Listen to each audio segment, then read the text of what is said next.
You are listening to www.integralnaked.org. There's so many currents in today's world, and I don't think we've ever seen a time when religion was so in need of being, well, not so much changed as just an understanding of the different types of religious orientation that are available. If you think about it, what's probably the cause of most suffering? Human caused. It's probably religion. The sheer number of wars and historical cruelties that have been inflicted in the name of God. It's hard to find some generic single other thing that's caused more human suffering, and is continuing to do so today. And yet there's a type of spirituality, isn't there? Esoteric core of many of the great traditions are not paths of belief, but paths of liberation. That there's actually a way, an experiment, that can be performed that will show you the face of God. Happens to be your own original face as well. The number of people engaged in that form of spiritual pursuit is less than 0.1% of the population.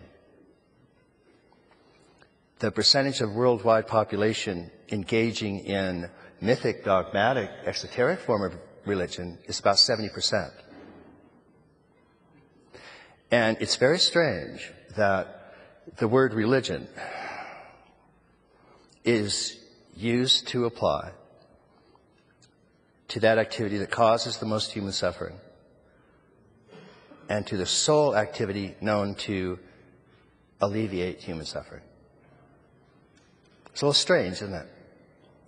So when you say, well, what we need is, more spirituality, actually we need a whole lot less of most forms of spirituality, a whole lot less.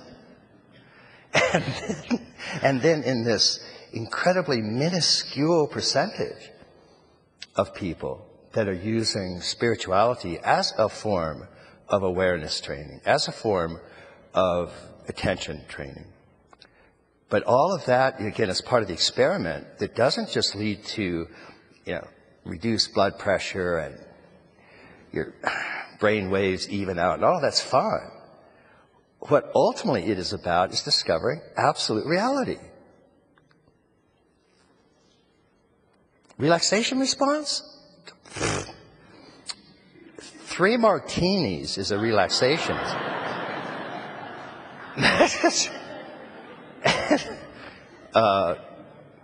6 martinis and you find God, but mostly it's just a good relaxation response. Meditation is the royal road to ultimate reality. It's the only practice we're aware of around the world that has that goal. And yet, if you look at the press, for example, the press doesn't understand anything near these distinctions. The press really has a hard time telling you why what the Dalai Lama is doing and what Jimmy Swaggart is doing are different. It doesn't really understand that. And that's one of the most astonishing disasters that we're facing. Yet pretty much everybody in this room is part of that less than 0.1%. And we sort of take it for granted that that's, spirituality, that's what it's about. And that the world understands that. The world does not understand that.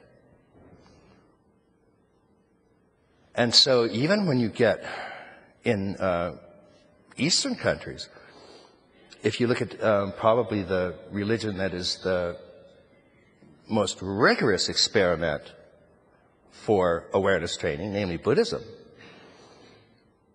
you still find the majority of people that are practicing Buddhists are doing some sort of Pure Land Buddhism, or it's the same fundamentalism.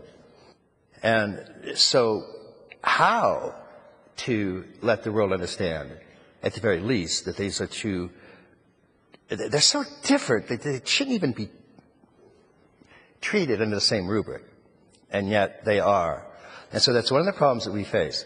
We can't go out there and start recommending new forms of spirituality until the world understands the difference between pre-rational and trans-rational. And until that simple understanding sinks in, we are in a lot of trouble. And the idea that somehow the world is going to adopt this 0.1% understanding, and Karl Rove and Osama bin Laden are going to both start meditating. Guess what the odds are?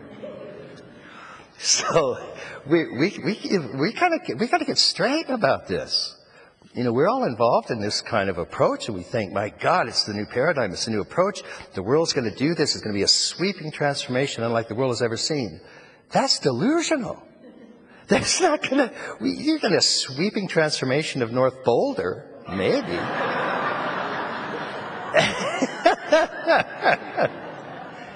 And I'm all for that.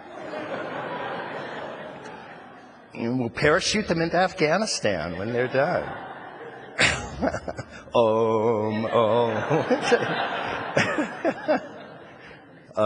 So what we generally do is we have some microphones set up, and we'll just sort of go like this, a little bit freewheeling.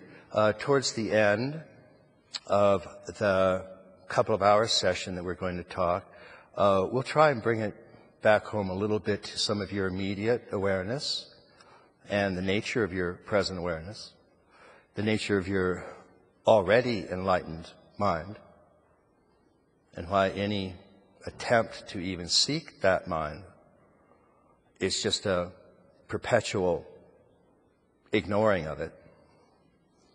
So what happens when the great search is over and your own non-grasping mind sort of shines forth? That's the kind of thing that we would like to end on, just an ongoing recognition of this I amness in you, this extraordinary awareness, and this extraordinary fact that this I amness in you, just the very sense of your I amness, is that small thread that leads straight to the supreme identity and your original face, and the face of God and the goddess. So within that extraordinary awareness, the world is arising. And the world is in a lot of trouble, isn't it? So we have a lot of people here with the solutions. So let's just start doing this and just a little bit freewheeling, and we'll calm down a little bit towards the end, but let's just get crazy.